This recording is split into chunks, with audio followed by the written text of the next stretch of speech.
discuss and get underway. So we do appreciate your patience with us. One more organizational cue here. I'd like to welcome everybody to our September 16th public board meeting for the Baltimore City Board of School Commissioners. Would like to now read a roll call of the board to identify who is present or on the call with us this evening. Please identify yourself first before speaking for the record. I'll go through the roll call for each vote. Vice Chair Parker, Commissioner Ames Messenger. Ames Messenger present. Thank you. Commissioner Chicas Guzman. Commissioner Coy. Commissioner Coy present. Thank you. Commissioner Esposito. Commissioner Esposito present. Thank you. Commissioner Kenyatta Bay. Commissioner Kenyatta Bay, present. Thank you. Commissioner Mohammed. Commissioner Redding Lollinger. Commissioner Redding Lollinger present. Thank you. Commissioner Scott Woodruff. Commissioner Scott Woodruff present. Thank you. Commissioner Simmons. Commissioner Simmons, present. Thank you. Commissioner Slater Harrington.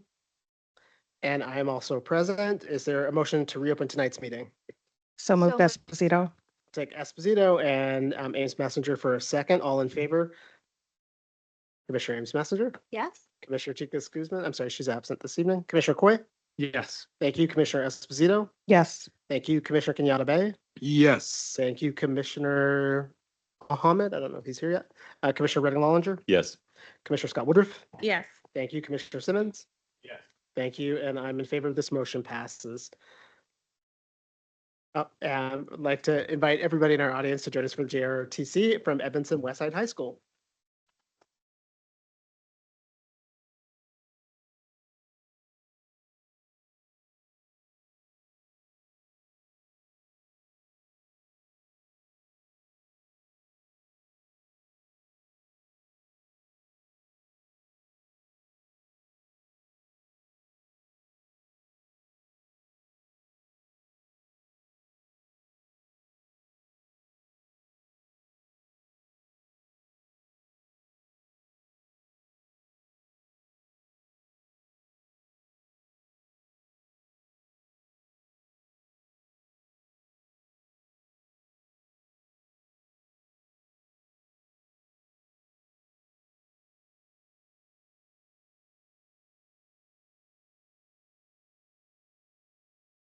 Order, arms.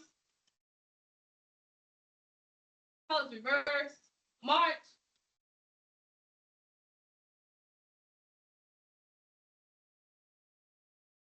Color guard, halt.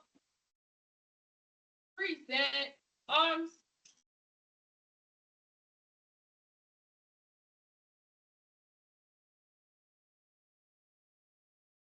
And to the republic for which it stands, one nation, under God, indivisible, with liberty and justice for all.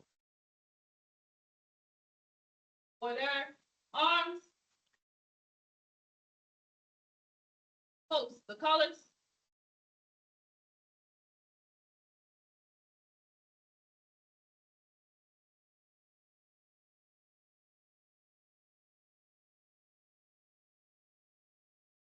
Ready, cut.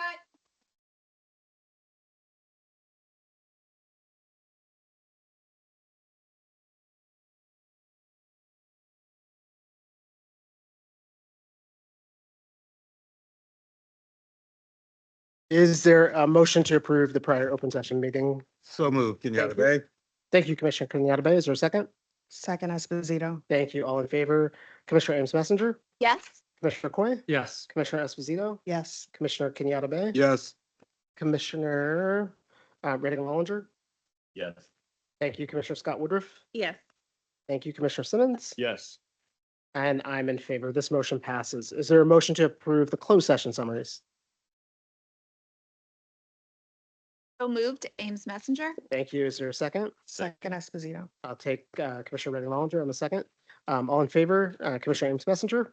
Yes. Thank you. Commissioner Coy. Yes. Thank you, Commissioner Esposito. Yes. Thank you, Commissioner Kenyatta Bay. Yes. Thank you, Commissioner Redding Lollinger. Yes. Thank you, Commissioner Scott Woodruff. Yes.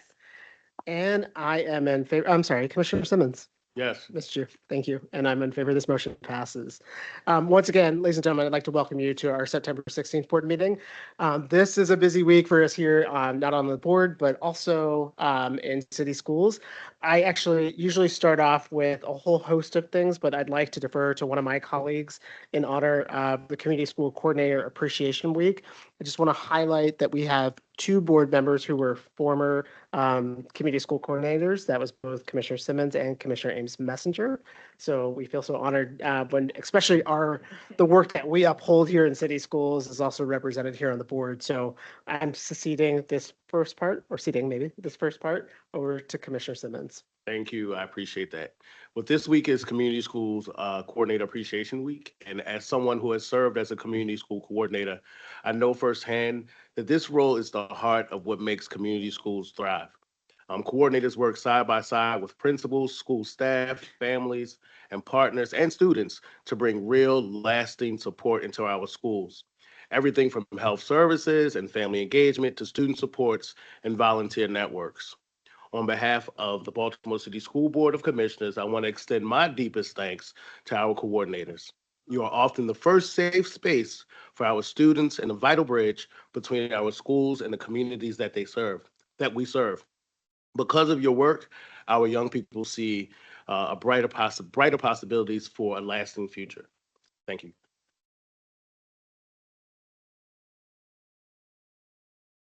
I appreciate the vital role that our community school coordinators play in our schools and in the lives of our young people. So thank you all for the work that you do. And actually, really especially enjoy when I actually am in schools and have the opportunity to talk and learn more about the work. So thank you for the generosity across city schools.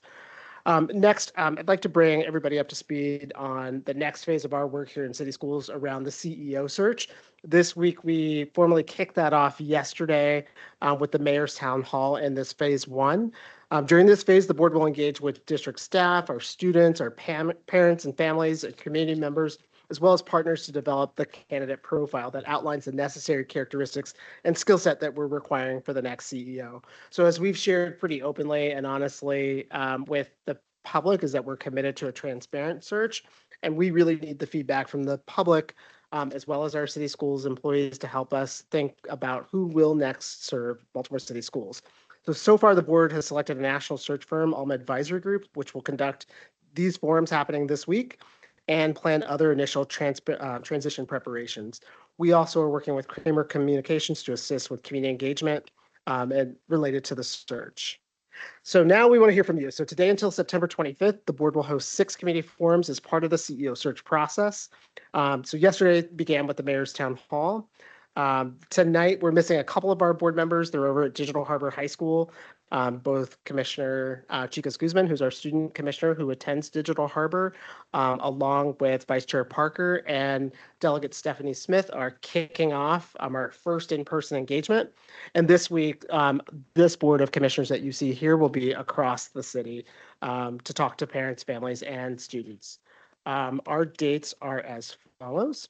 We'll be tomorrow, Wednesday, we'll be at Patterson High School from 6 to 8. Thursday will be at Baltimore Polytechnic at the same time. Friday, September 19th, will be at Furley from 5 to 7.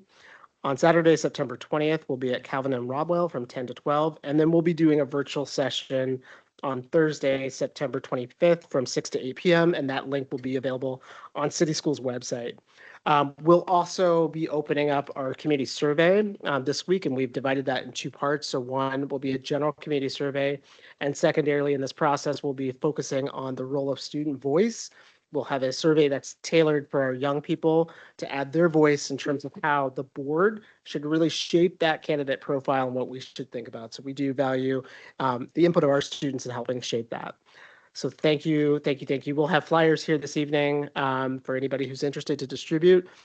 We encourage folks who are connected to city schools, who have children, who are residents here in Baltimore City to all join because we are all stakeholders in our youth's future. So we appreciate your feedback. So lastly, I'd like to invite Roger Schulman up to the table, who's the president of the Fund for Educational Excellence. for just a couple of really important acknowledgements in this work, the contributions to city schools that the Fund for for Educational Excellence has made on behalf of city schools for school year 24-25 and beyond. I want to personally thank Roger for his contributions, his dedicated efforts to the partnership, and also just the opportunity to corral a bunch of stakeholders that really have been supportive to Baltimore City Public Schools. So just a couple of notes on the fund. So the fund serves as the local educational fund for Baltimore City Public Schools. So last year, the fund received received and contributed to various programs and organizations across the district, focusing on everything from school supplies to attendance incentives, mathematics support, staff leadership, and more. So I'm going to turn it over to Roger for a couple of key words. Sure. Thanks so much for having me. As you said, the Fund for Educational Excellence is the local education fund that works in partnership with Baltimore City Public Schools in a number of ways. One of those ways is to help secure philanthropic investments to advance and accelerate the priorities of Baltimore City Public Schools. So each year we work very closely with some of the leadership team here at Baltimore City Public Schools, including Chief Hike Hubbard, Chief Perkins Cohen, Kim Coleman, and Rochelle Boykin, who I think are here. We meet regularly to make sure we understand what the priorities of Baltimore City Public Schools are and where philanthropy can help advance that. And when I talk to my colleagues around the country who do this work or similar work in cities around the country, they ask me about our relationship with the district and frankly, how we've been able to be so successful. And it is because of the regular and very clear partnership that we've had with the school system for many, many years. We just celebrated our 40th anniversary. And I'm very proud of the fact that our work with philanthropy is about advancing the district's priorities, not advancing the philanthropic community's priorities. We find that common ground. We make sure that relationship works. And as you said, Chair Sally, the investments range from supporting the robotics work in Baltimore City Public Schools to system-wide efforts around professional learning for math teachers or adolescent literacy and everything in between. If it can help make the experience of students in Baltimore City better, we are happy to try to find the philanthropic resources to do it. So I just want to thank the system for the way we've been able to partner together to successfully bring philanthropic investments to bear. Just to highlight a couple of the investments that are gifts and donations that are over $100,000 or more from the philanthropic community this evening. Just want to note the Annie Casey Foundation for $110,000 for secondary school and innovation support for the design and implementation of city schools career readiness planning. Dream Big for two big donations, so one for $151,000 for family and community engagement for support for the Cherry Hill Educational Program Initiative. A second for $1.2 million for family and community engagement as a donation to support the Cherry Hill Educational Program Initiative for an additional 6 years through 2031. The Francis Merrick Foundation for $150,000 for the operation support and support of the completion of Healthy Suites when the ESSER funds were rescinded. So we really appreciate that continuity of services, which is really important. The William and Flora Hewlett Foundation for $750,000 for over 2 years for academic support for professional learning around mathematics for early career teachers. Charles and Lynn Schusterman Family Philanthropies for $1.5 million over 2 years for teaching and learning to support literacy plan implementation. The Sherman Family Foundation for $200,000 over the next 2 years for Re-Engagement Center to support the expansion of City Schools Transition Center. And then a second grant for $153,000 was spent for career teaching for learning for the final of a 2-year, $250,000 a year Math Strategic Priorities grant.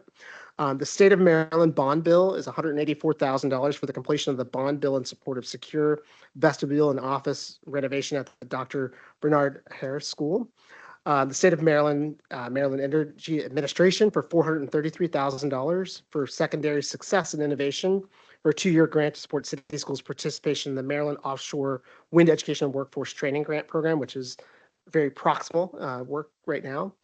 The Wallace Foundation, $1.3 million for Equity Office for continuing equity-centered pipeline grant initiatives, including dollars for Morgan State, Towson, and Maryland State Department of Ed, for a total four-year investment of $7.2 million.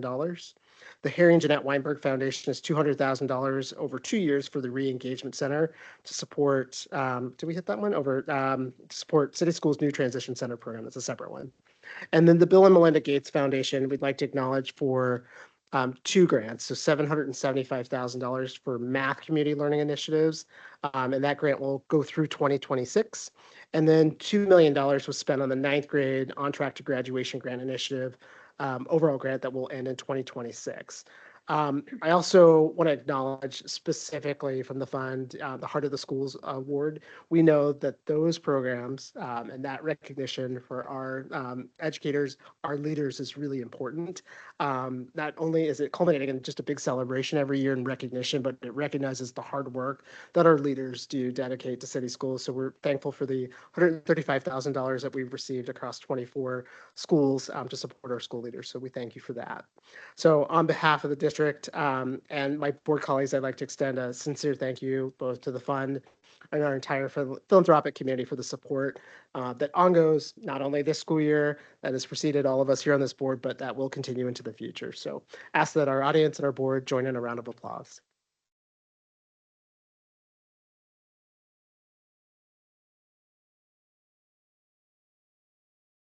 Just want to make sure I'm not forgetting anything there. So thank you so much.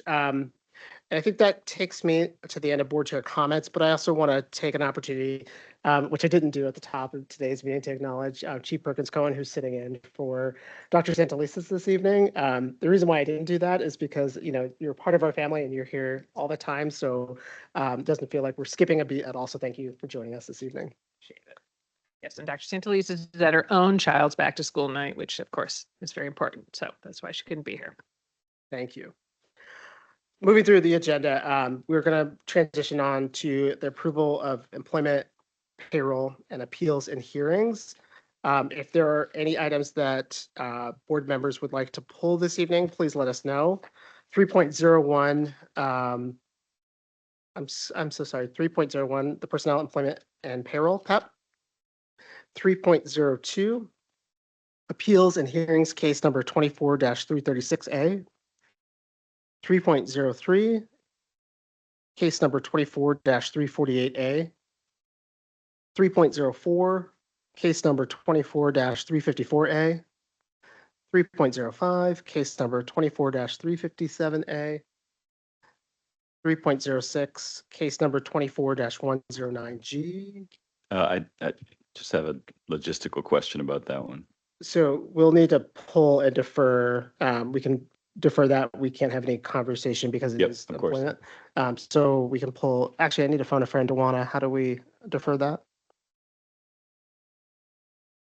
Yeah, I'll ask privately and then so let's leave it for now. Okay, so we'll defer this one for a later vote. Are there any additional ones that need to get pulled this evening? I'm actually going to wait for one additional colleague. I don't think it's for. Okay, Can we add 305 to that, please? would we like to pull 304 for a deferral of vote or for? Deferral vote for 305, 306. So 304, 305, and 306 for a deferral, a later deferral. I just want to give us just a minute just to double check Okay. some things with board colleagues. Thank you. And 306, 3.05, yeah, and 3.06 and 3. I want to double check with my board colleagues that we want to pull 304, 305, and 306 for a deferral. Okay. So Commissioner Redding Lollinger, we're going to defer anyway those to the following board meeting to discuss in executive session. Is there a motion to approve 301, 302, and 303 of the PEP and quasi judicial matters? So moved, Esposito. Thank you. Is there a second? Second. Thank you, Commissioner Redding Lollinger. All in favor? Commissioner Ames Messenger? Yes. Thank you, Commissioner Coy. Yes. Thank you, Commissioner Esposito. Yes. Thank you, Commissioner Kenyatta Bay. Yes. Thank you, Commissioner Mohammed. Yes. Thank you, Commissioner Redding Lollinger. Yes. Thank you, Commissioner Scott Woodruff. Yes.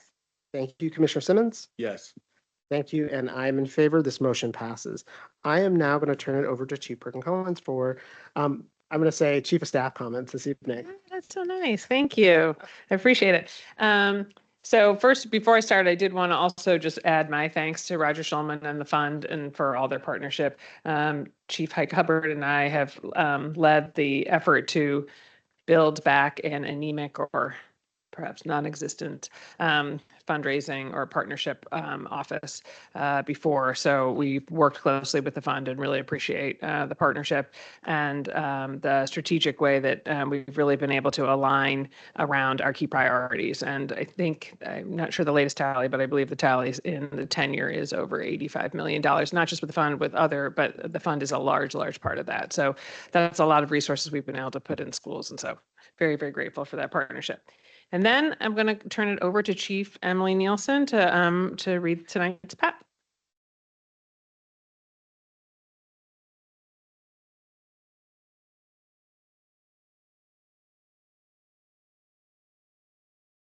Thank you, Chief Perkins Cohen. Good evening, commissioners. If you're here on the PEP report this evening, please stand when I read your name so we can acknowledge you. Appointments from the Office of the Chief Academic Officer. Recommended that Sherry Anderson, currently Coordinator Judy Center, be appointed Director Early Learning effective September 20th, 2025. Recommended that Austin Hill, currently Director of Workforce Training, Harvard Community College, be appointed Director CTE Partnerships effective October 18th, 2025. From the Office of the Chief of Schools, an interim appointment. Recommended that Morgan Showalter, currently Assistant Principal at Bard High School Early College, be appointed Managing Assistant Principal at Bard High School Early College effective September 20th, 2025. And an appointment. Recommended that Dwight Thompson, formerly Executive Director of School Leadership, Hartford Public Schools, be appointed Instructional Leadership Executive Director, Elementary Middle, effective October 4th, 2025.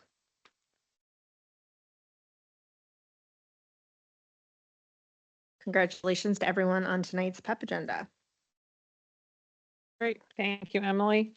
And so then tonight I want to start by talking about an event where this is actually appropriate that I get to speak about it tonight because it was the Scholastic Library Recognition event that I also had to stand in for Dr. Santelises because she was in DC for a Council of Great City Schools event. But last spring, City Schools was chosen by the Council of Great City Schools to receive the Richard M. Robinson Literacy Champion Award from Scholastic Education.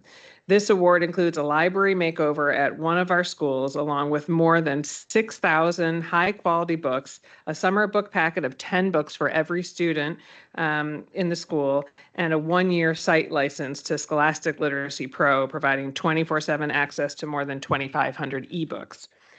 Last week, so I was able to go to the celebration for our newly transformed library at Hazelwood Elementary Middle School, and we have Principal Rice here, who was there at the wonderful event.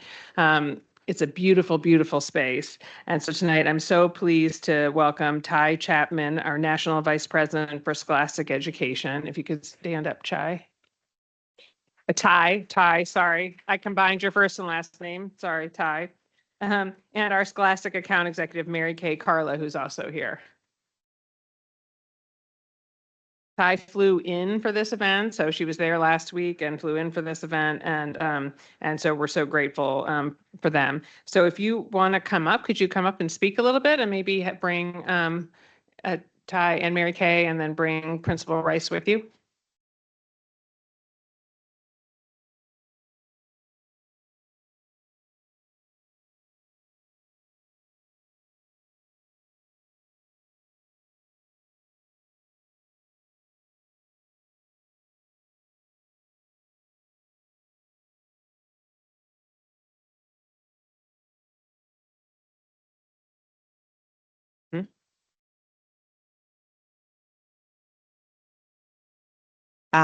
Commissioners, good evening.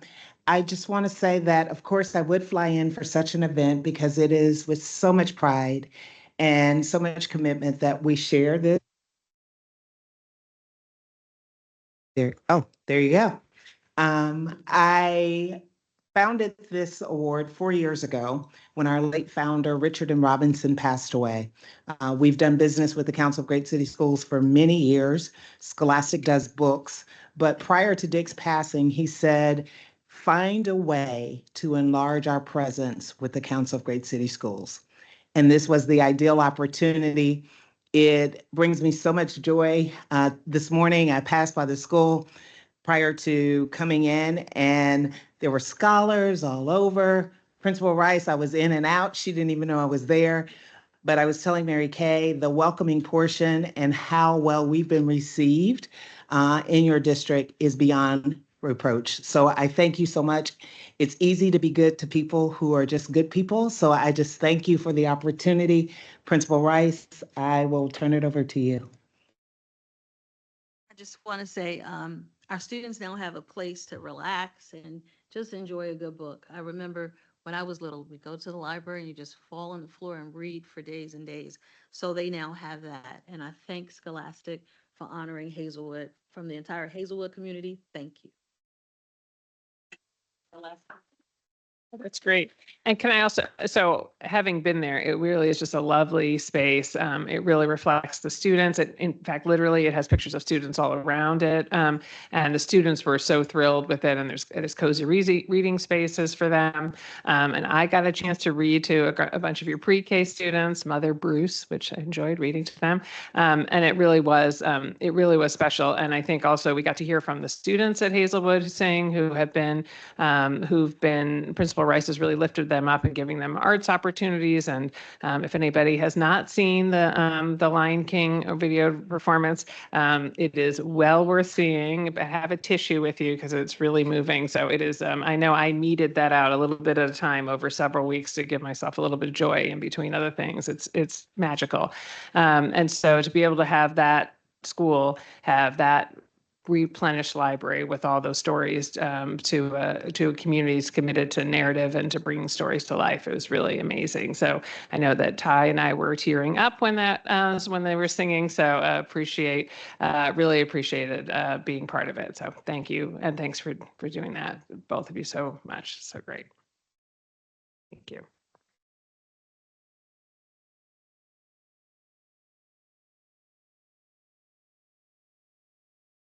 All right.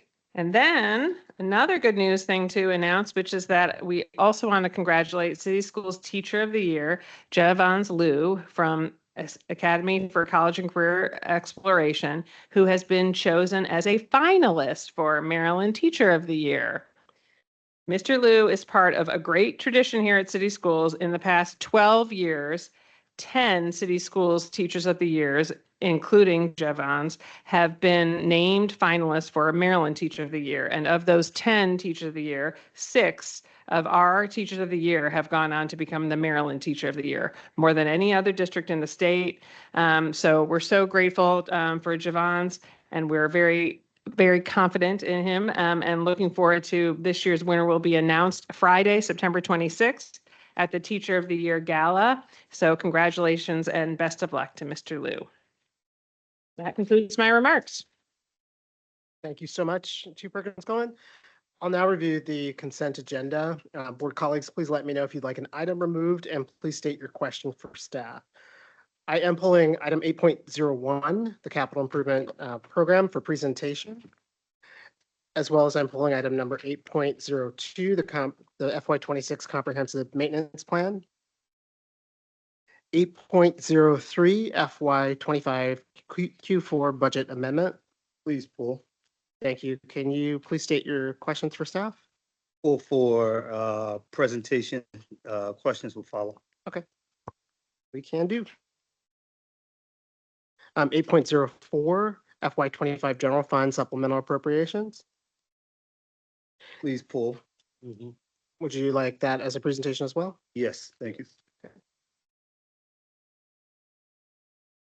8.05 waiver request for Roland Park Elementary Middle School. 12.01 supplemental instructional materials, new classrooms, innovation partners.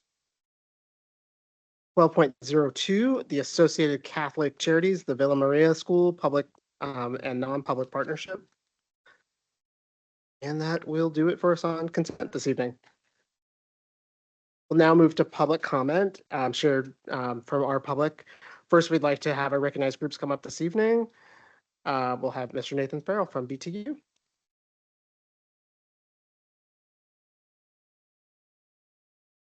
Just want to remind our general public that we have 3 minutes for public comment this evening. For general public comment, 5 minutes for our recognized groups. I'm sorry about that. Do my best. Cell phone policy, 10 out of 10. Let's just start with that, right? Also, just a bit of back to school joy. If you want to come to the Starbucks in Mount Vernon by UB and get some real City College joy, please. 6:45 to 7:10 a.m. It's wild. It's great. Come enjoy City College at University of Baltimore. It's a real, a lot of young people joy going on there. So come on down to Mount Vernon in the morning. All right. Good evening, board. Good evening, Dr. S. And also Chief Perkins-Cohen. We continue to request an update on the board's commitment to ensure that every classroom in city schools has lockable doors. The officials who responded to the Evergreen High School shooting this past week in Colorado have said in multiple news outlets that, quote, locked classroom doors likely limited further casualties, end quote. Whether it's a worst case scenario as what happened in Colorado or the daily scenario in our schools of just little ones eloping or student interruptions, right? Being able to keep your door locked to prevent student interruptions. We know that locked doors are necessary, and we look forward to your response. And I know our students and our communities are also awaiting your response. We continue to urge the board to adopt the AFT Code of Ethical International Recruitment and Employment of Teachers. We want to thank the human capital staff who directly support our international educators with hiring, onboarding, and a huge thank you to the early career induction and mentoring team, both like broadly for all new teachers in city schools, but particularly for the international folks. So shout out to them in particular. At the end of this school year, city schools will face for the first time in 5 years the consequences of a J-1 visa program that allows workers to stay for 5 years. So at the end of this school year, our first cohort, they got here in 2021, amazing teachers. They're going to be forced to leave, and we're going to lose about 20 incredibly talented international educators. The following school year 26-27, it'll be an additional 40, not cumulative, additional. School year 27-28, it'll be over 100 we will lose who will be forced to return. School year 29-30, an additional 70. The solution to the harmful churn of the J-1 visa teacher rental scheme is expanding H-1B visas for current hires who are eligible and committing to H-1B visas for new hires. H-1B visas protect city schools' investment in educators, and it improves city schools' return on investment in terms of recruitment and retention. A clear-eyed approach to recruitment and retention means that if international educators are going to be used, then H-1Bs have to be the path forward. And we hope the board will collaborate with BTU to listen to international educators themselves to understand the challenges they face and to do right by them and really their students. Okay, transfer and staffing and transfer process. We're providing this information really far in advance of next year's staffing timelines because we want to be proactive to ensure improvements to the process can occur. This past spring, the district struggled more than past years to distribute information about key deadlines and processes during the transfer and surplus process. Staff members across job titles and work sites were unclear about essential transfer and surplus procedures and, of course, dates. Despite efforts by BTU staff to communicate directly with members on changes to district practice, members remain confused. They lack clarity on the transfer and surplus process. During the entire transfer window, members were overwhelming human capital staff, right? They catch the brunt of this with calls, emails, and of course, BTU staff with basic questions on transfer, surplus, what's an administrative transfer? When are the dates going to be? When are the fares? And the confusion persisted late into the staffing timeline. And so city schools' communication strategies are not meeting the needs of employees right now. Additionally, at the school level, whether it was misunderstanding or miscommunication, some administrators led staff to form really inaccurate expectations around transfers and surplus. And to better support district staffing and retention goals, we recommend the following. 1, clear communication materials on the transfer and surplus process. So a concise, easy to understand one-pager, a graphic guide outlining the difference between regular transfer, administrative transfer, surplus, key timelines, eligibility criteria is desperately needed. The employee education process can begin early. Even if specific dates are not known, employee education can begin early. Notification procedures for surplus and transfers. We have to have formal communication. It cannot be verbal communication from supervisors, written communication on surplus and transfer. Educating employees on administrative transfers. Employees need clear communication that initiating and securing an administrative transfer requires significant personal outreach and initiative on the employee, and that consent alone from the receiving principal, right? Even if the principal wants you, it is not sufficient. We need guidance and support from management to help with that. Support sessions. Human capital cannot repeat the same chaotic happy hour social mixer thing that happened this past year. We get in-person events are hard to plan. We get it. We plan a lot of them. But frankly, in addition to in-person events, we suggest hosting regular virtual information sessions for staff members seeking new positions, including walking through the transfer process, tips for navigating, how to use ATS online tracking system, right? Time for question and answer. Webinars can be helpful to support the difficult of running in-person sessions. We get it. Our recommendations can reduce confusion, restore trust in the staffing process, help human capital during this time, and most importantly, make sure our schools are staffed on time with the best fits. So appreciate your attention to this matter. Thank you so much, Mr. Farrell. Appreciate your comments this evening. Now I'd like to turn over to Jason Green, President PCAB. Doing this virtually, or if Mr. Green's joining us virtually? It's video, yes. Okay.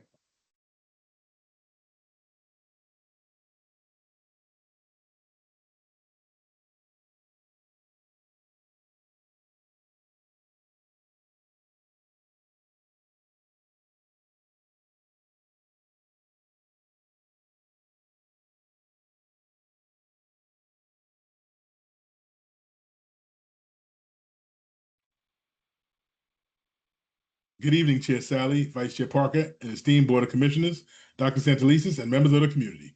My name is Jason Jerome Green, Chair of the Parent Community Advisory Board, otherwise known as PCAB, for Baltimore City Public Schools.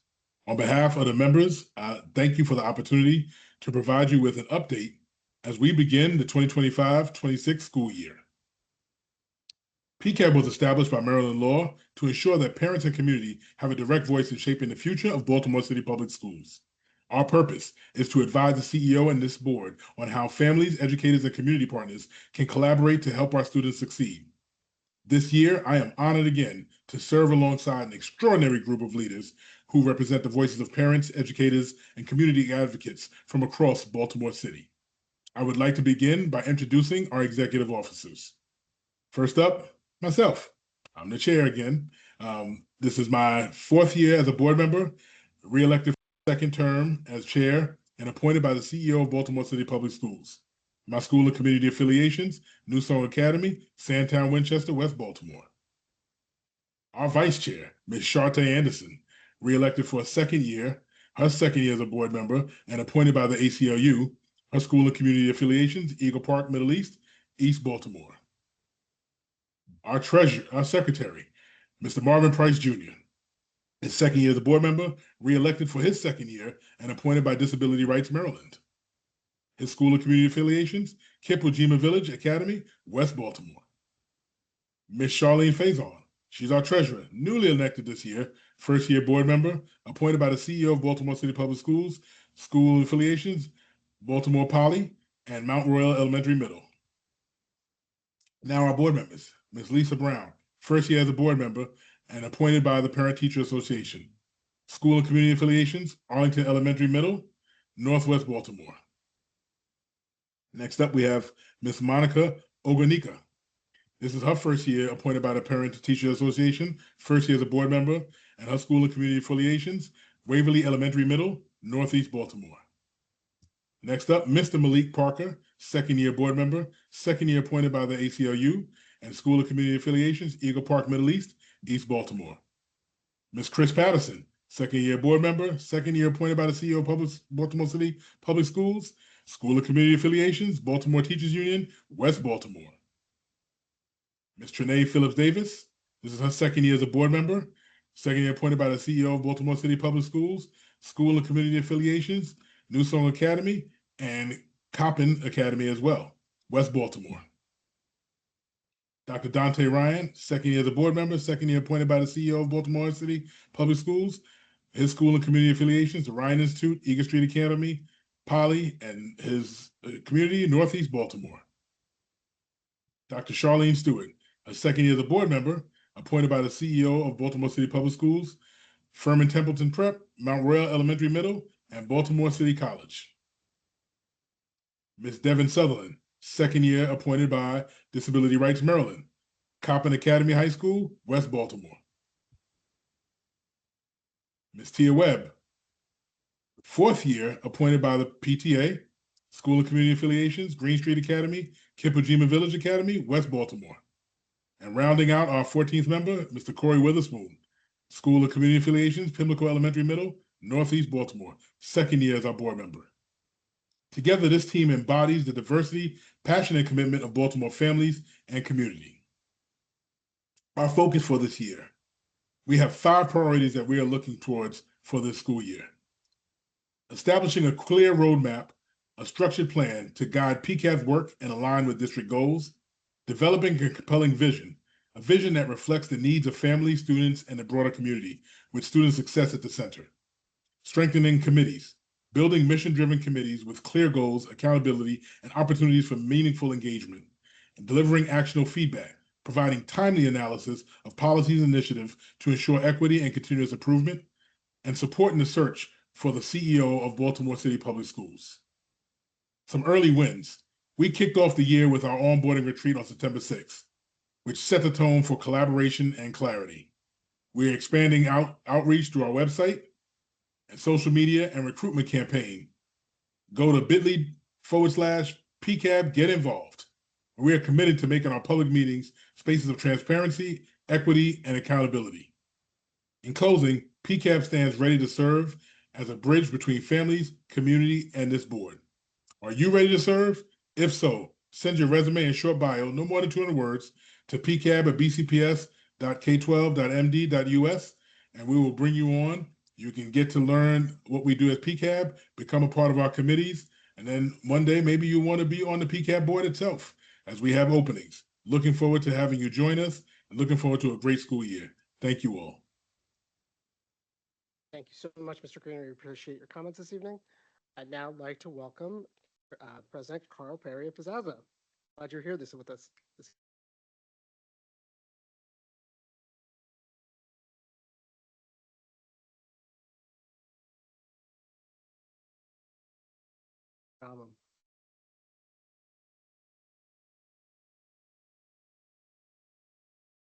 Greetings, Board Chair Sally. Of course, Vice Chair Park is not here, but please give him my regards. Honorable Commissioners and Chief Perkins Cohen. It's nice to see you all at the beginning of the school year. Beginning of the school year brings a lot of energy, positive activity, and joy. We also want to make sure with this energy, we maintain it. We have to ensure that our administrators are treated fairly. They have to be treated fairly. We've heard a lot of positive things so far this evening, and I want to keep it positive, being the first time I'm coming to you in person, so I'll do my very best. I had the wonderful opportunity to speak at the American Federation of School Administrators National Convention in Las Vegas, where there were over 500 people in attendance from Puerto Rico, around the United States, Virgin Islands. We even had a small group from Italy. I spoke about the great things at Baltimore City Schools, the great people, especially the great administrators. But it pained me because during my presentation, I spoke of the retaliation in Baltimore City Schools. I mentioned this in the past, and it continues. There was a gasp amongst the crowd. They were truly disappointed. Why would you retaliate against an administrator who's leading a school, leading offices, leading the plan that's been put in place by the leadership team of Baltimore City Schools? It seems as though people who speak up in city schools, who professionally question authority, they become targeted. They become harassed, some belittled, some bullied, and then some demoted or even terminated. The actions of some in the district should not mirror what takes place in what all the rhetoric in Washington, D.C. You know how people who speak up, they're targeted. If you go against the norm, you're targeted. That happens in Baltimore City Schools as well. We have to protect our leaders, even from false allegations of staff and some parents. There's a lot of false allegations, but it depends on who the person is and how the district reacts towards that person and the actions that they take. All of our members want to work for the betterment of city schools, to support, educate children, to bridge the gap and make sure our communities get better. As we continue moving forward in the direction of this transitional year, understand that there are many new initiatives and they're causing a plethora of added stress to our administrators at the very beginning of the school year. It seems like everything has been dumped on school administrators. In some instances, training was canceled or insufficient, and there remain different directives which are causing early fatigue. Someone asked me when was the first wellness day? Today. Today is the 16th of September. We haven't been in school that long. Why would an administrator ask that question? Because of the early fatigue. We can't burn our people out.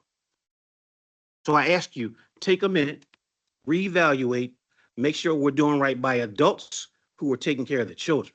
Take a minute. We know there are a lot of expectations. We know that. But take a minute and make sure the rollout, the support is benefiting everybody. We want to make sure we work together. Speaking of working together, commissioners, almost all of you were interviewed by community panels. I see my guy Roger Shulman here. He's on community panels as well. Your names were voted on, they were supported, they were forwarded to the mayor by the community panel. You were recommended based off your credentials, your resumes, the interviews, your presentations, and the needs of the board seats which were becoming available. Your expertise is vital. In most instances, you weren't teachers. I don't recall anybody ever leading a school. I don't recall anybody. That's why it's vital to have myself and President Brown to serve with you when you interview the final 3 candidates for the prospective next CEO. We too are the experts in our area. We have vested interest, as you do, on behalf of the children and all of our members. I hope we can have a positive, productive school year. I truly do. Happy employees, make sure that we have children learning in loving environments. Yes, the cell phone policy is working in the classrooms, but it's heck on administrators. It's heck on administrators. And the word I wanted to say was not heck. Mr. Perry, if you could wrap up. I'm almost done. Thank you. That was a quick 5 minutes, though. I got you. I have more, but I want to start the year on a positive roll. Have a great year, a restful evening, and please be safe. Thank you. Thank you so much, President Perry. It's one thing I want to leave you with too. I know you commented on just the credentials of our board colleagues here. So just to make sure the record stands clear. So Commissioner Redding Wallinger has led a school before. Most of our board, there's a good swath of our board have been teachers, especially here in Baltimore City Public Schools. I began my career here in Baltimore City Schools and have taught in 3 city schools. And so, we do recognize the value of our expertise of all of our board colleagues, no matter which lives they come to, which pathways they come to the board, in terms of strengthening, our role, our governance role, and our oversight role of the superintendent and the work that she's charged with doing. And so just want to make sure that's very clear that, we've got a wonderful board here that's here to partner throughout each and every leader that we have here in Baltimore City Schools, as well as at the top, all the way into the school and the classroom. Thank you, sir.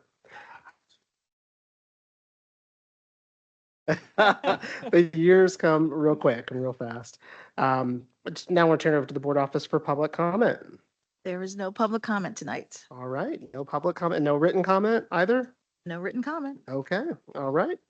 We do encourage public comment. There's an opportunity to sign up for in-person as well as virtual, and we always accept written comment throughout the work week. Based on public comment, are there any additional items that board members would like to pull from consent this evening? Being none, we're going to first go back to the other items on the consent agenda for a vote before we review the items that were pulled. Is there a motion to approve items 8.05, which is the waiver request for Roland Park Elementary Middle School, 12.01, the supplemental instructional materials for new classroom innovation partners, and 12.02, the Associated Catholic Charities, the Villa Maria School public, non-public partnership? So moved. Thank you. Is there a second? Second Esposito. Thank you, Commissioner Esposito. All in favor, Commissioner Ames Messenger? Yes. Thank you, Commissioner Coy. Yes. Thank you, Commissioner Esposito. Yes. Thank you, Commissioner Kenyatta Bay. Yes. Thank you, Commissioner Mohammed. Yes. Thank you, Commissioner Redding Wallinger. Yes. Thank you, Commissioner Scott Woodruff. Yes. Thank you, Commissioner Simmons. Yes. And I'm in favor. This motion passes.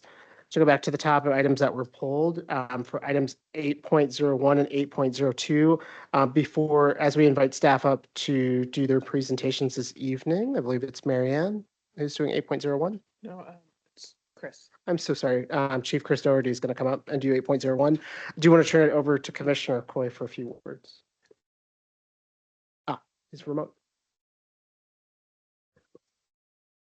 Yeah, just one thing I'll frame as we have these two presentations coming up is they were presented yesterday to the Operations Committee, and these are important, especially considering the administrative aspects of these plans. They are presented to the board, and then following our review and pending our approval are then provided to the state. And these comprehensive plans relating to both capital improvement as well as the maintenance are important long-term perspectives.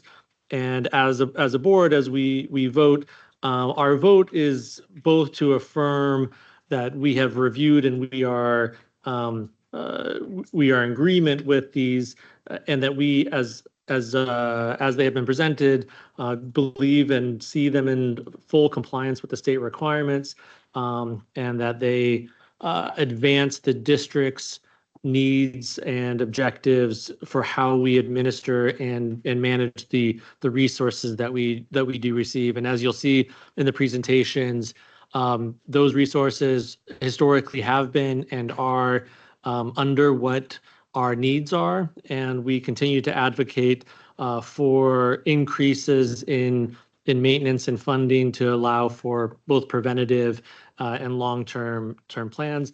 But the way that the district administers the funds that we do receive is a really important item for us to review and provide our vote for approval.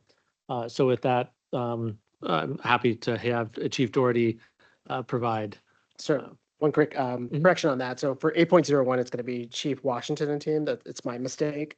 So that I believe it's Scott, who I see, Cindy, and Maureen, who are going to join. So come on up. I apologize for the error on my part.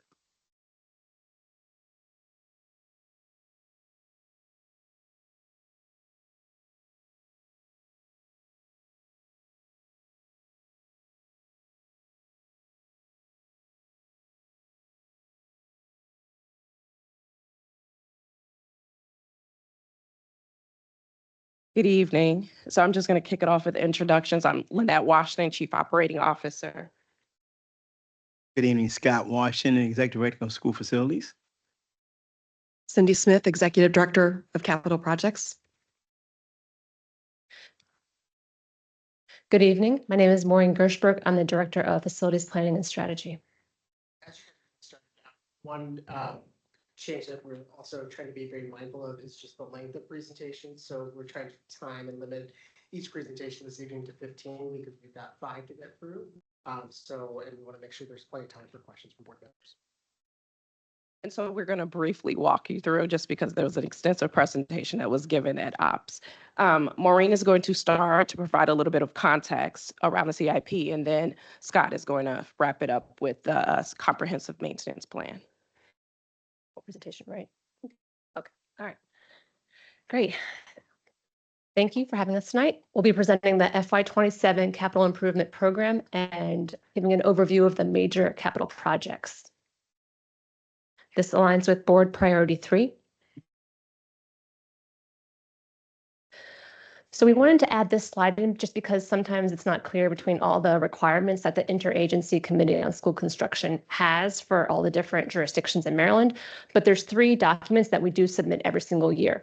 The CEFMP in July, the CIP, which is in October, and then also the Comprehensive Maintenance Plan.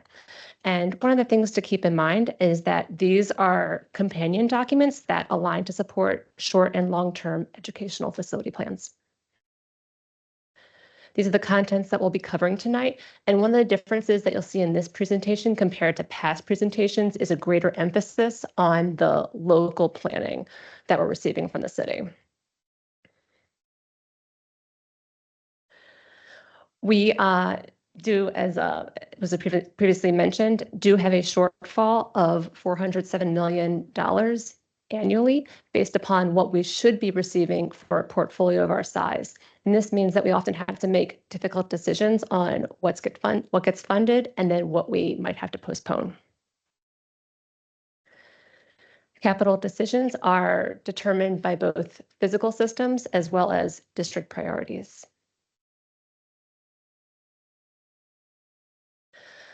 This shows the historic amounts that we've received from the state. The majority of our funding does come from the state, and that comes through CIP and then Healthy Schools.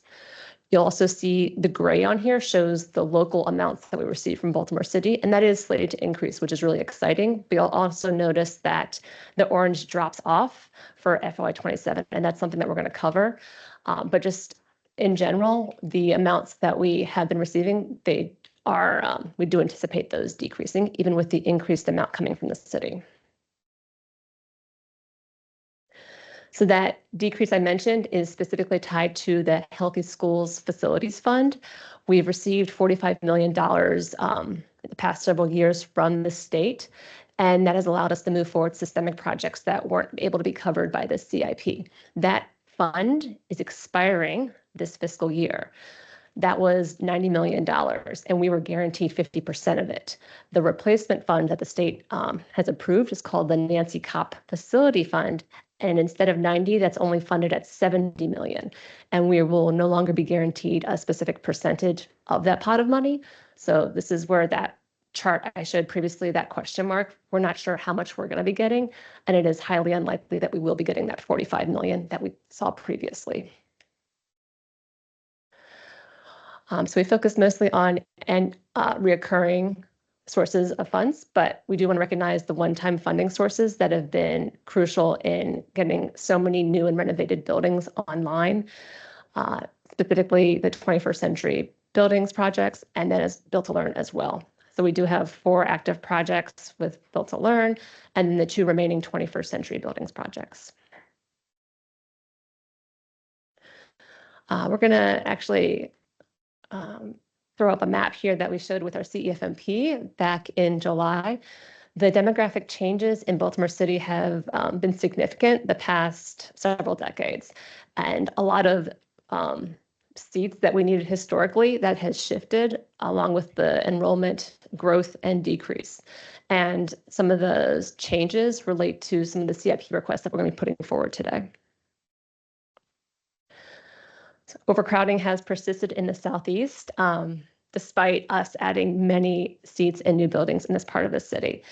And so one of the requests that you'll see today is for several systemic projects at the Southeast building that the board voted to retain at the annual review this past January. We also see growth in South Baltimore. We've had 2 major projects at Marici Faring that are still have just opened and are going to be opened soon. We also saw there's the brand new 21st Century building at Baybrook, but again, we still need more seats in this area of the city because that's where our population is growing. And so one of the CIP requests that you'll see this year as well is to replace Lakeland's existing prefab addition with a new 2-story prefab. And that's a request that we included last year, but due to limited funding, it wasn't approved by the state. We have since reprioritized that project, so we do anticipate that this project will be approved this year. All right, now we'll go into CIP requests, and this is a nice picture of the Frederick Douglass Auditorium. To determine what our CIP project list is, we carry over projects with multi-year funding or haven't been funded from the prior year. We remove any projects that might be more applicable to be covered by the Healthy Schools funds. We might add in projects that have been flagged by our team or by our computerized maintenance management system. We will then do a final review to make sure that we're aligning with the annual review approvals and to make sure it's meeting district priorities. The biggest changes for CIP this year from last year is that Marie G. Faring, Furley, and Armistead Gardens have now been fully funded, which is great. We have added the Southeast building, and then we've shifted the Benjamin Franklin and Edmondson schedules. This is a summary of the number of projects by type and a map showing their distribution through Baltimore City, along with our Community Conditions Index for the CIP projects. And this includes funding from both the state and local. This is a summary of our Healthy Schools projects. Again, this is the last year that this pot of money is going to be around. All right, and now we'll talk about the major projects. And I'll just go over these very high level so that we can keep within the time frame. Furley opened this year, fall, and we're very excited about that. This was associated with overutilization and then also just some pretty big building concerns with the original building. Opening, we also had the Marie G. Faring Early Learning Annex open this fall as well. And that's right across the street from the main building to help address overcrowding. They have the prefab coming online this January, which will add additional seats. The Northeast Middle Building will house the Vanguard Middle program, and that timeline did shift. It was previously August 26th, but now it's going to be August 27 just due to construction timelines. Lakeland is the two-story prefab that we will be putting where that playground is on the right. So we'll build a two-story prefab.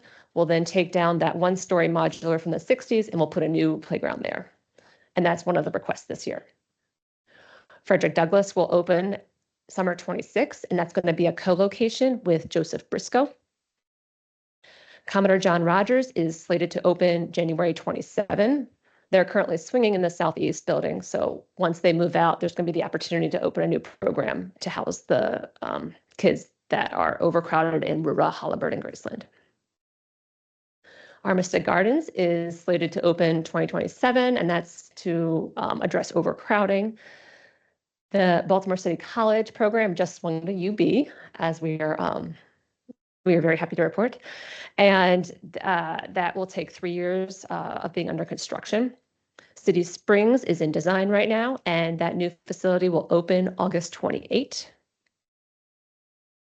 Western High School and Poly are in the midst of design right now, and that Western's going to be swinging to the Northwestern building next summer. They'll be there for 2 years, and then they come back to a renovated facility, and then Poly will swing to the Northwestern facility for 2 years, and then they will come back in 2030 to a renovated facility.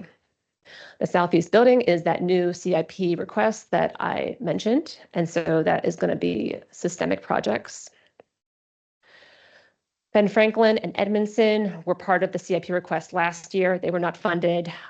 We have shifted the schedule on when we plan to request that funding, which you'll see in the subsequent slides. Ben Franklin is a renovation and then also a two-story modular to help deal with overcrowding. And Edmondson will allow the CTE programming to move into the main building so that it's no longer stretched across it will no longer be a two-building campus. And then we're going to be doing some renovations in Edmondson as well. And then looking forward, so here's the numbers of what we're putting forward to the state for the CIP request. We only anticipate 25 million.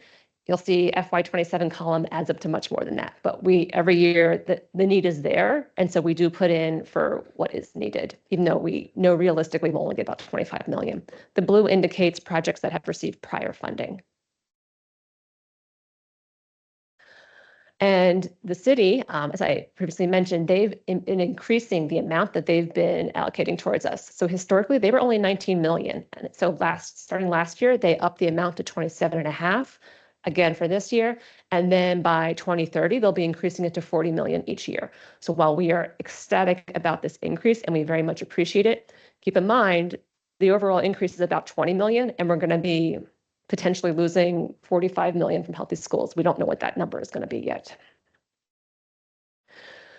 So in summary, we are requesting approval from the board to request $83 million from the state CIP program, 27.5 million from the city CIP program, and then an additional 14 million from the city as part of the Build to Learn required match.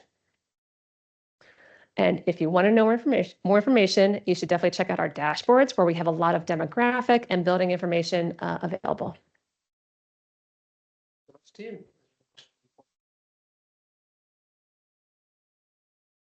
Okay. Good evening. Good evening. I'll start with this. This was pulled because this is important work that our district should really be aware of and follow. This team that we had in front of us, because I know that all of us may not have been in these seats at the time, it's an award-winning team. Last year, this time, we were discussing the awards around NSBA Magnum this team received because of the work they did to either be able to open or renovate at this point, maybe 30 or more schools. Did I get it about right? Oliver Griswold early, yes, actually, yes, yep. Okay. Keep it count. Yep. But it's important work, and we have to highlight the vulnerabilities that now exist. There are vulnerabilities that will impact our students because if we don't ensure that the funding is in place, that their work matches the population changes that are occurring in our city, we're going to go from an award-winning district to a district with severe needs. So as much as I want to thank you for your work, and I do thank you for your work, I want to challenge us as a board, as a district, and as a city, that there's some work that we need to do to ensure that this funding continues. The city's future and its capital improvements can't just be about concrete and steel. We have to attach it to our children's success. So I'm asking the team for a resource that I just call a crosswalk. And it goes into CMP, and I know you're going to touch CMP, but really be able to understand the crosswalk between the work being done here under the CIP and CMP, and how the blueprint allows us to stay in a place of strength, or it creates some needs for us, and how we can, through some foresight and some collaborative work, plan on addressing where those needs exist, such as South Baltimore. So thank you. No questions there. Just wanted to highlight that. I'm going to build on something you said there, which is like, we have to be really cognizant of how many resources we have available to us. I think the funding charts are really important, but this is where the various levers have to be deployed, right? So the work that transpires on government affairs and how we work with our policy leaders in Annapolis, as well as the city of Baltimore and our philanthropic community and other players out there to help us achieve our goals, but also it's that strategic resource allocation as we work through, just where we are as a city and how we can provide and meet needs for our families and our young people, as well as what we'll talk about the next presentation, just the need of our physical infrastructure here in Baltimore City. So appreciate that. Any additional questions? So while we have this team up here, I'll have you guys roll into the next presentation for the CMP. You have a question, sir? Oh, I'm sorry. Okay. And CMP? Okay. All right. Well, thank you once again. And now we will present our comprehensive maintenance plan for FY26. Next slide. Of course, as we see here, the board strategies that we align with are priorities 2, 3, and 5. Scott, can you move the mic a little closer? I'm not sure. Absolutely, no problem. Okay, is that better? Okay, sorry about that. Next slide. Okay.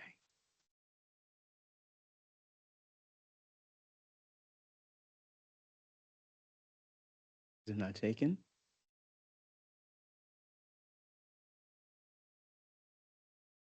Okay.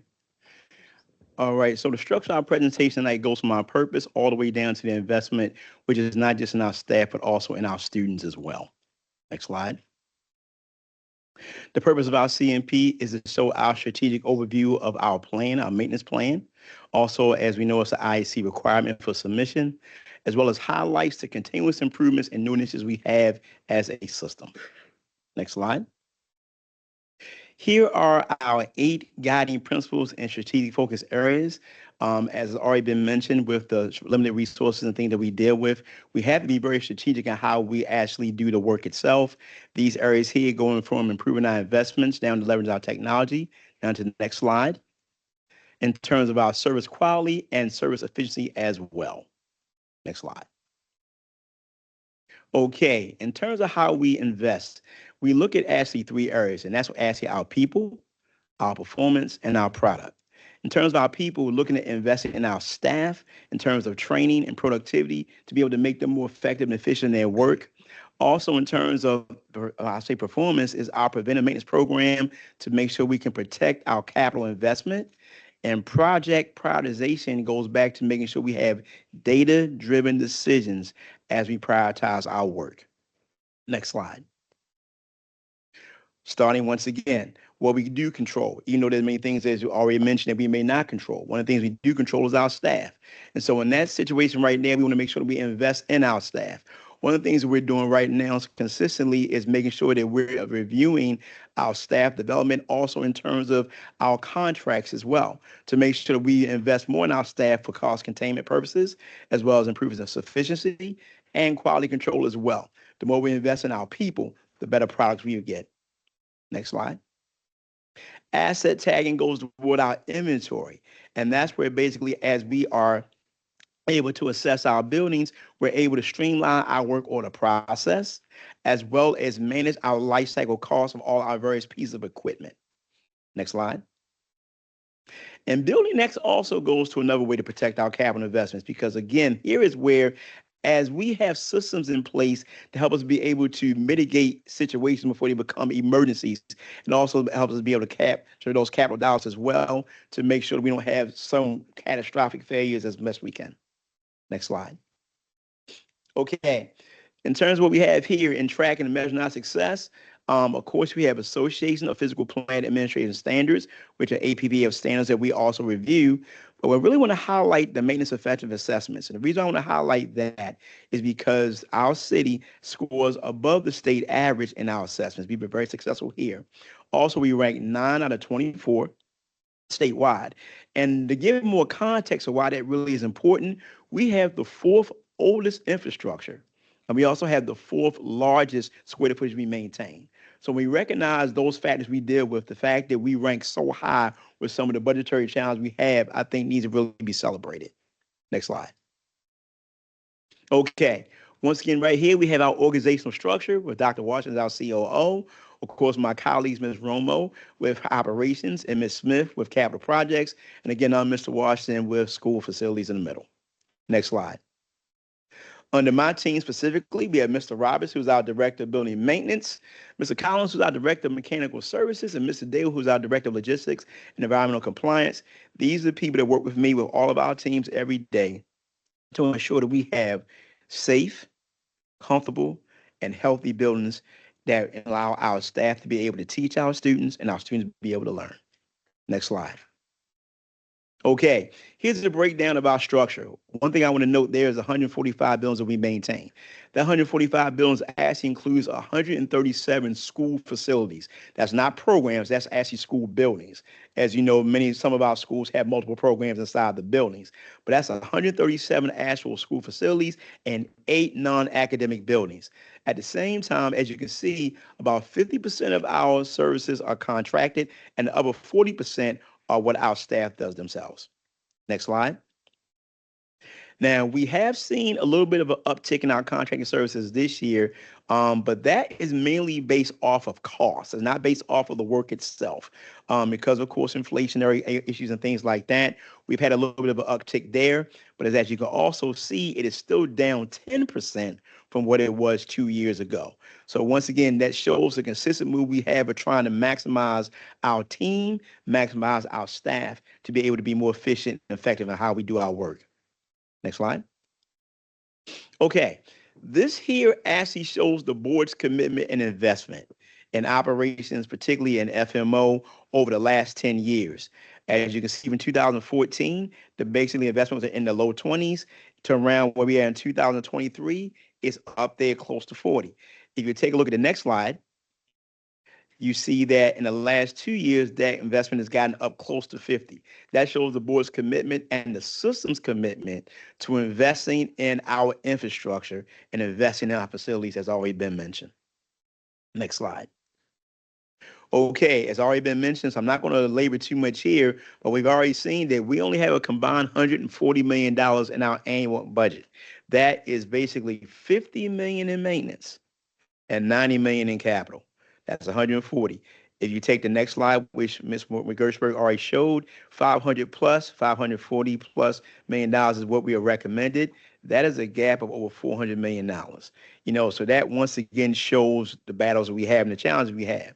And so I think the key there to understand there's the fact that, as we've seen, the fact that our buildings still rank as high as they do, with the resources that we've been able to maintain, shows the effectiveness of our staff and how we have strategically planned to maintain our facilities. And I want to just make sure we highlight that there. Of course, as we look at these challenges as well, what we have to capitalize on, number one, is life safety, code compliance, and also instructional opposite. I would say instructional destruction or whatever, or I would say interruption, meaning things that happen to close the school down that we try to minimize as much as possible. Next slide. Okay, go again. Next slide. Okay, here shows the breakdown of basically where most of our time is spent. And as you can see, HVAC is about 33% of our total. Now, this is basically what the industry shows as a whole, and as most LEAs face as well. HVAC is always pretty much the biggest issue that we face in terms of maintaining our facilities. This also shows our number of work orders completed by contractor in-house. The next slide shows, again, a little bit of a dip in our preventive maintenance versus reactive maintenance. But at the same time, the next slide will show that we are still in line with many of our peers throughout the state and also throughout the nation at our 39%. And actually ranking the higher issue, as the next slide will show, on the higher end of that scale. I want everybody to really see that. So really that shows the fact that even with the challenges we have, we still rank well against other people in our response time to issues that we incur. Next slide. Okay, when it comes to maintenance, there's really 3 areas we have to look at. 1 is service, 2 is preventive maintenance, and 3 is what we'll call capital renewal. In terms of service, as we saw first up there, is the fact that our old maintenance model was a very reactive and service maintenance model. We've tried our best to move more and more toward a proactive or preventive maintenance model. That helps to minimize catastrophic failure, and it also helps to protect capital investment. At the same time, our PM work orders being completed under 30 days. As you can see, city schools are 83%, and pretty much peer users are 84%. So once again, we're in line there. But that next portion right there is what I really want to highlight. And these are the number of components that we have maintained beyond useful life. Meaning the fact that we have a number of buildings that still have old infrastructure. And here's what we're continuing to maintain to minimize disruption of instruction. And so I want to make sure that's really clear with the percentage of boilers, chillers, elevators, and roofs.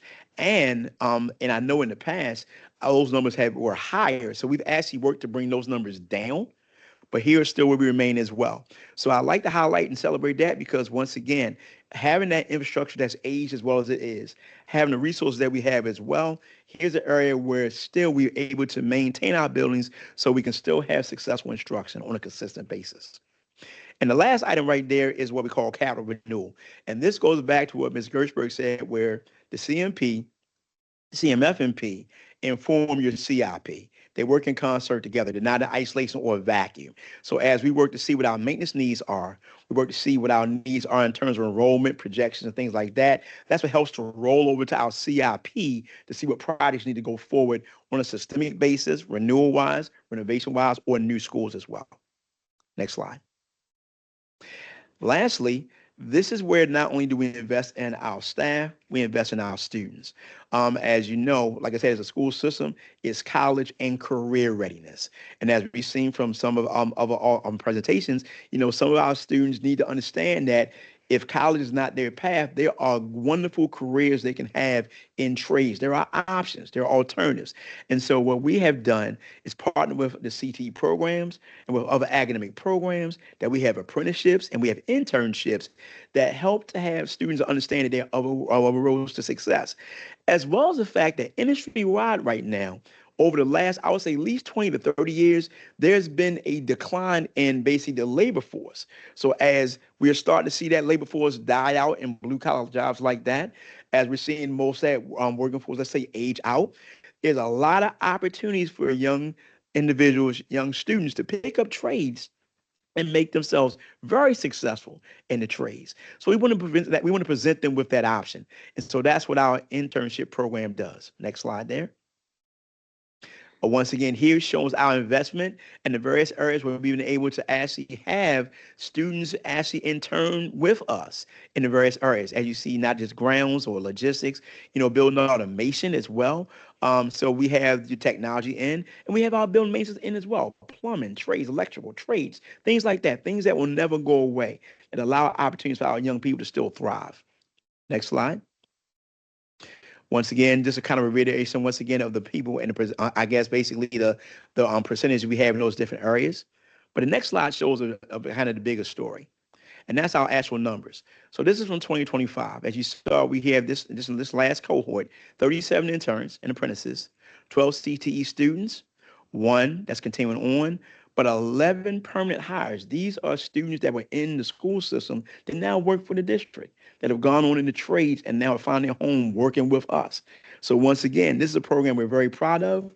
We spend a lot of time in. We partner with our academic side of the house in to make sure, again, we develop that whole student and so they have that college and career readiness. And I think that's the final slide of the presentation. Are there any questions? I just want to thank you for just a really comprehensive presentation this evening. 2 things kind of come to mind before I turn to my board colleagues. So one, I appreciate just the nuances of what you're managing and just the fact that we've got older infrastructure. Yeah. The elevators hit home. Like I was thinking about a school that I recently visited, that one of my very first schools I taught at in city schools that still has the same elevator. Yes. The same issue. And I'm talking, I taught at that school over 20 years ago and it's the same issue. Okay. Brought me back to when I was in my early 20s. And so these are really real issues that Right. the district is facing. And so Yes. in our older buildings where those elevators need, you know, to transport our students up and down stairs, especially our students with disabilities, our staff with disabilities, you know, these things are real things. And so I appreciate that being highlighted here. And secondarily, on the last point around the CTE, this is something that for me, when I look at the opportunity for our young people to have a well-rounded experience, and when we create those opportunities right here in city schools, it's just something I want to thank your team for being really attuned to that opportunity and bringing that very full circle for our young people. Are there additional comments or questions for board colleagues this evening? Commissioner Kenyatta Bay and then Commissioner Simmons. And can you do your mic, please? Thank you. Yeah, first of all, I'd like to say, being a former CTE teacher, I really appreciate that the last part of your presentation. While it takes the village to raise a child, it takes the child to keep the village thriving. And so you have proven that if we don't reinvest in ourselves by bringing ourselves home. How many students have I asked, where are you going after this? And I'm going like, well, what are you bringing home after this? You know, and so that mentality, I like that. I see it's growing. We have a very old infrastructure. This is, I mean, and to preserve an old infrastructure is a great big lift. You know, and so I'm very much appreciative of that work because, you know, look, I had a car that went to 350,000 miles. The work that had to go into that, you wouldn't believe. So I just wanted to say thank you very much. Your plan looks good. The question is, do we have the backing? And will that backing still remain? And how do we go about ensuring that the quality that we get, because sometimes we don't get the quality back that we have invested or that we expect to be, how do we reinsure and strengthen that muscle? Okay, as we rebuild or as we move into these new facilities, as we do this wonderful new vision, how do we ensure that we're getting back what we truly deserve? And because I know that it's been rough at times getting that back, right? Sure. Okay, that's my comments and question, sort of, maybe. Thank you so much, Commissioner Kenyatte. Commissioner Simmons? Thank you. Oh, thank you. I appreciate the presentation. I definitely want to start off with the CTE piece and that connection with young people. I think my hat goes off to you guys for this thinking so innovatively about that and how we retain and build into our young people. As a coordinator who was around when 21st Century Schools started a long time ago, when watching schools get renovated, and now as a commissioner and on my visits and seeing some of the schools that were a part of the early days of rebuild, renovate, and I always forget that other R that we kind of shared to communities when we were getting families on board with the 21st century process. My point, it's not really a question, but it's just how are we thinking about, and maybe it is a question, but I don't know. But I would like for us to begin to think about those schools, and we talked about this in our last session together, those schools that have been a part of the process, but have not, so aesthetically have been a part of the process, Okay. but infrastructure wise are not up to speed, right? So you're thinking about schools, like when Douglas comes back, right? Will that building be able, will that building be able to support automotives in the right way, right? I've been in some schools where they have that CTE program, but for us to kind of, for our young people to kind of match what young people across the country who are in that same program, we're really not there, right?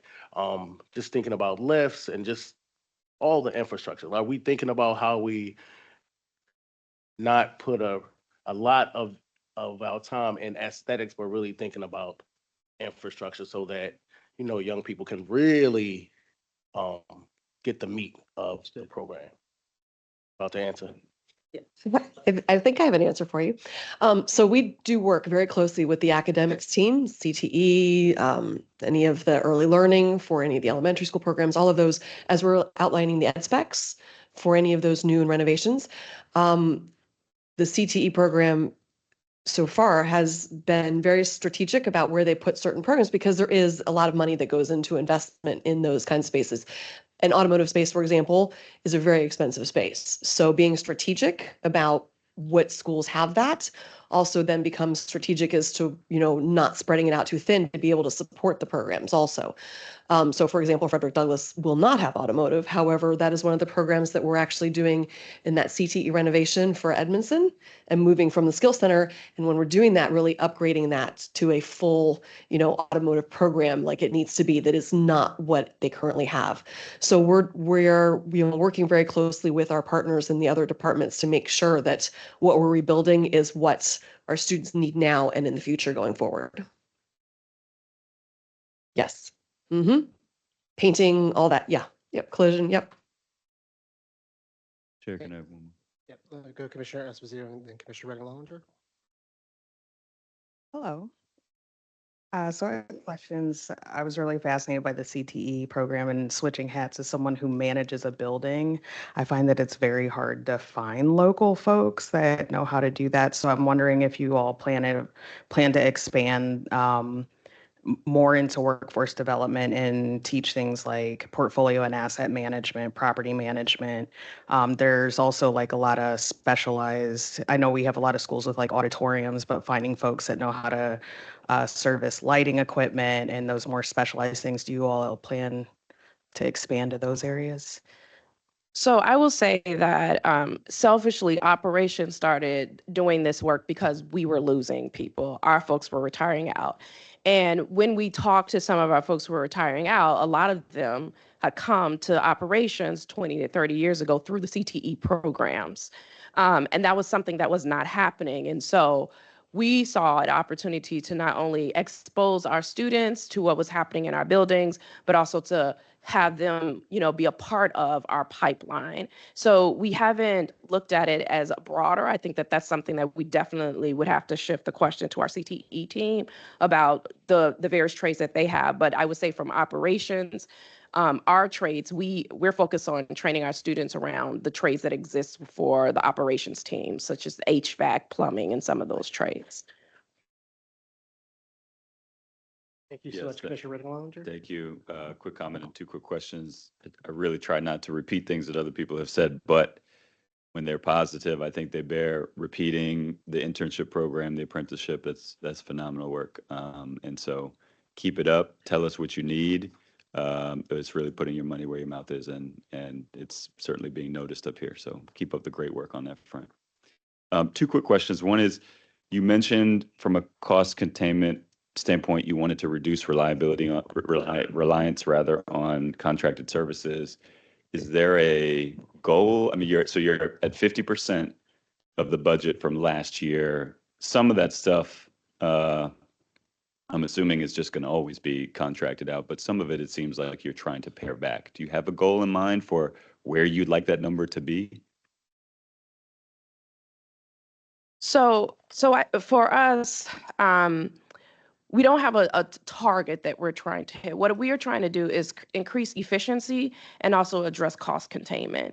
So contracts, the costs are going to consistently increase. And a lot of time contractors don't have the historical knowledge, right? And also the supports that we need. And so for us, it is more so of saying, how efficiently can we do this? And can we do it in-house? Through professional development. So can we train our folks to do more of this work? And then we can reduce some of the contractual work. Again, it's also based off of resources. And so if there are no additional resources, then it is putting a lot of that time and attention on professional development so that the capacity in the team that we have, we can try to get more of the work to be done in-house versus contractual costs. Again, as Scott talked about, inflation and all of those other different costs that continue to increase. Got it. The second question, so there's a bit of a comment and a question. The comment first is, there's certainly a willingness from the people up here and a desire to go and advocate for the funds that we need from the state with the sort of changing, situation with the Healthy Facilities Fund. The question is, the comment is, we could benefit from any sort of assistance with the storytelling around the historical disinvestment in the city, what you've been able to do with the funds, so that we can paint the picture for folks who are not on board. Sure. The question is, just to make sure I understood this correctly, Mr. Washington. Sure. You said we have the 4th oldest infrastructure in the state. Is that, I'm just trying to think of, we've had several many new buildings come online. So were we the oldest and now we're 4th, or give me some context around? So the context around it basically is that as they do MEA assessments, they ask what they do is what's called an adjusted age. And so adjusted age is let's say, as you may take an older building and renovate it, now that brings the age of that building down. But when you look at the current numbers as it is right now, we have the 4th oldest infrastructure in the state based off of the MEA assessments that are across all 24 LEAs. If Might be just if Scott can say what is an MEA just Okay. for. Oh, it's basically, I'm sorry, it's our maintenance, it's a state maintenance assessment. It's where they go through pretty much and look at our facilities and look at our maintenance program, how we're maintaining our buildings, and we get reports on them. I mean, they just did 14 of them this last year, and we're doing them, they do a cycle every year. So probably anywhere between, I would say probably about 15 buildings a year. They go through every year and assess different ones. So you have reports and records on all of our facilities as a whole. I think the one graph I showed a while back, the fact that when you saw kind of the numbers go up and down a little bit, the year it went up, they assessed some more of our 21st century buildings. The year it went down, they assessed some more of our older buildings. And then they started doing a mix of both. So as they got that mix of both, you got to see the strengths and even some of the weaknesses that we're working on right now. And just to also piggyback on what Scott is saying, 21st Century represented 20% of our total portfolio. So you still have a large number of our portfolio that is still very old and aging. Right. Got it. That's really helpful. It's just the graph I have, and you all have showed before, the number of our students who are in new buildings or who will be in new buildings is going up. And then I'm also hearing this contradictory information, but it makes sense because we've got some very old other buildings that are bringing that average down. Yes. But this is all part of an effort just to make sure we can do our part in, convincing the powers that be that we really do need the money. And we've, the historical underfunding outweighs all of the great stuff you've been able to do in the recent years. And I think Dr. Washington raised a good point because again, the 21st century buildings, like you said, about 20% of the inventory, as we said before, 145 buildings, 137 of them are educational facilities. And in many cases, let's take the Northern building. That has 3 programs in that building. Harlem Park, that's multiple programs in that building. So even though we have 137 buildings, you have upwards of 150 programs as you add them all up. So if you take 20% of that inventory, that still gives you a large number of schools that have had work done, but not the full systemic renovation that you're talking about. Great. Thank you. Yes, sir. I see another hand. Chair. Yes, sir. So I think that the work around facilities is work around, I think, first safety, dignity, and high instructional opportunities. I want to thank Chief Washington for leading his work because your leadership has allowed us to, as I raised before, be award winning and do the most that we can with what we have. But that leaves gaps also. What are we doing to communicate to those school leaders where there are gaps?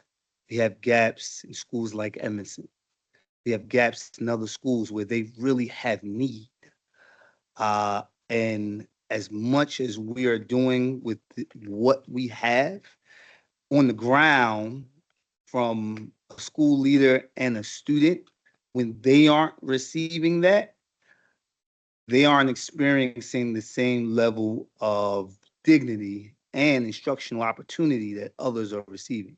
How are we communicating and making sure that everyone at least feels whole and knows that they are a part of our overall plan, but we just haven't made that stop yet, but we totally intend to. And so I will say that that is a very good question, and that's definitely something that we should give attention to as far as how our school administration and staff and students are understanding very complex conversations